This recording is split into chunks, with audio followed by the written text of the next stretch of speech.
आज माझ्यासोबत माझं पिल्लू पण उठलं. चल गो मम्मी, मी पण तुला कामात मदत करतो म्हणलं. हो बेटा. श्रेष्ठ श्रेष्ठ देखो उठलं. श्रेष्ठ उठलं.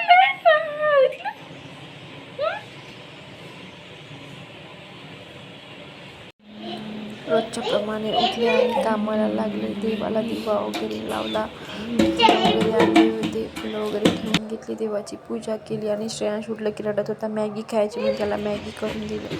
आणि इकडे श्रेयससाठी थोडीशी नाचणी केली, दोघांसाठी नाचणी करली. सर्वांना शुभ सकाळ.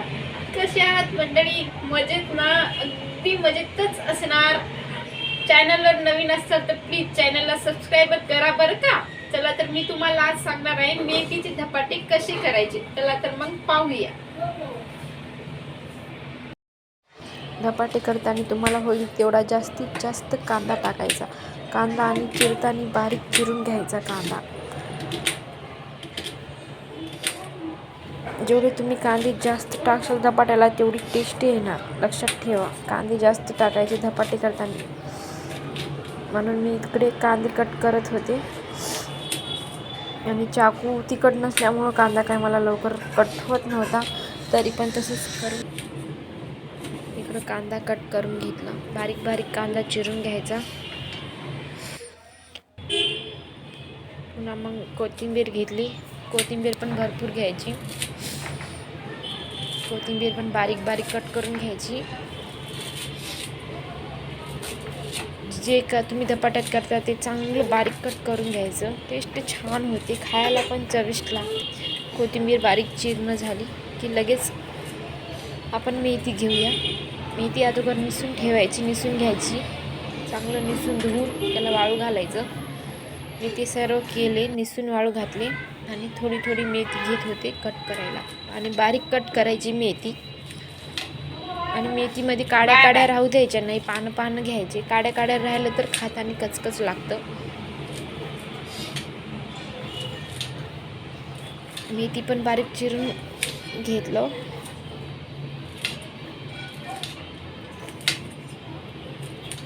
पटपट चिरत नव्हतं, माझा चाकू थोडा हे झाला, तिखट नव्हता. चिरून चिरून ते काय म्हणते ते झालं.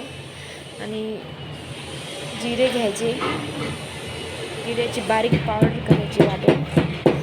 तुम्ही मिक्सरमध्ये काढण्यापेक्षा वाटून घ्यायचं खलबत्त्यात, छान होते. मिक्सरमध्ये आहे ते खूपच बारीक होते, याच्यामध्ये जास्त बारीक काही होत नाही आणि जास्त मोठं मोठंही राहत नाही. लसूण पण चांगला ठेचून घ्यायचा बारीक बारीक. लसूण ठेचणं झाल्याच्यानंतर पीठ घ्यायचे, पीठ चाळून घ्यायचं. गव्हाचं पीठ घ्यायचं, सोजीच्या चाळणीनं चाळायचं, म्हणजे जेणेकरून कोंडा राहणार नाही, कोंडा निघून जाईल. आणि थोडं त्याच्यात डाळीचं पीठ टाकायचं. गव्हाचं पीठ आपण 4 वाट्या घेतले तर डाळीचं पीठ अर्धी वाटी टाकायचं. टेस्ट छान येते डाळीच्या पिठाने. लाल तिखट आपल्या चवीनुसार टाकायचं. जास्त तिखट खात असेल तर तिखट जास्त टाकायचं आणि कमी खात असेल तर कमी टाकायचं. पुन्हा मीठ टाकायचं चवीनुसार.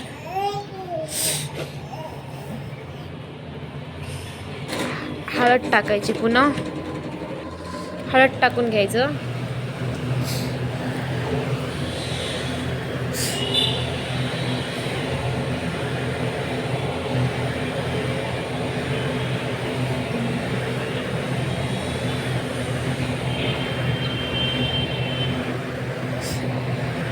पुन्हा आपण जे काही घेतलं होतं कांदे, मेथी, कोथिंबीर, लसूण सगळं मिक्स करायचं.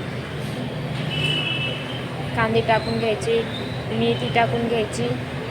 मी असं 4 वाट्याला असं एवढं घेतलं होतं सगळं. आणि थोडं अर्धी वाटी डाळीचं पीठ होतं. लसूण, कोथिंबीर आणि जिऱ्याचं पावडर सगळं टाकून घ्यायचं.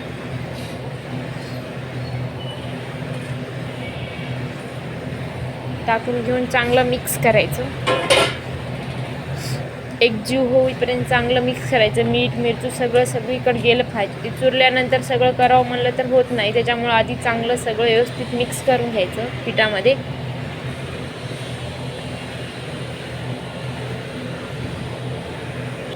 पुन्हा मग थोडं थोडं पाणी टाकून चुरून घ्यायचं.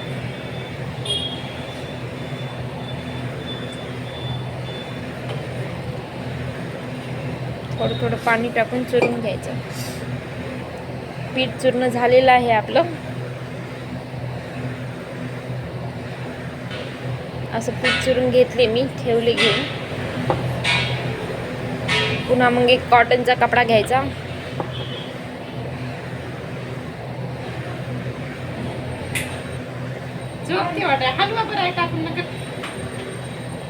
चांगलं त्याला थापटून घ्यायचं.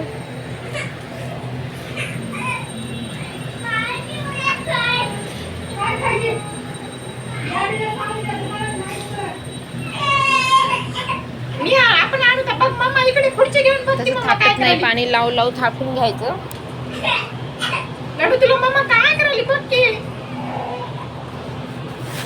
तसं थापटाव म्हणलं तर तुटू जाते, म्हणून थोडं हाताला पाणी लावून थोपटून घ्यायचं. इकडे तावा ठेवायचं गरम करायला. लई पातळ पण करायचं नाही, लई जाड पण ठेवायचं नाही. थापटतानी असं थापटायचं. तावा ठेवायचा. तावा गरम झाला की नाही बघायचं आणि असं कपड्याला धरून ताव्यावर टाकून टाकायचं.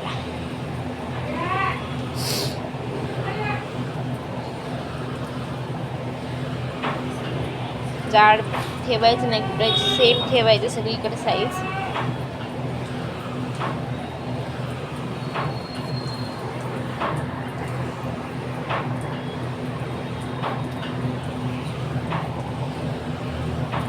मी कसं थापते ते लक्ष देऊन बघल्या ना. पुन्हा ताव्यावर टाकून घ्यायचं. ताव्यावर टाकल्याच्या नंतर आपण इथं गोल गोल होल केलं त्याच्यात तेल टाकायचं, म्हणजे ज्याने करून धपाट खाली चिटकणार नाही. काढताना पण व्यवस्थित वर येईल. थोडं थोडं चमच्याने तेल टाकून घ्यायचं हॉलमध्ये त्या गोल गोल.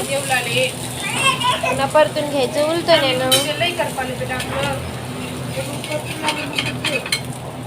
तरी माझं थोडं चिटकलं होतंच. पहिला होतं ना, पहिलं कोणाचं पण चिटकतं. असं छान गॅस कमी करून खरपूस भाजू द्यायचं, छान लागेल. असं झालेलं आहे आपलं धपाट रेडी. मेथीचं दही धपाट घ्या. सर्वांना दही धपाटी कशी वाटली ती नक्की कमेंट मध्ये सांगा. ओके बाय, भेटूया पुढच्या रेसिपी.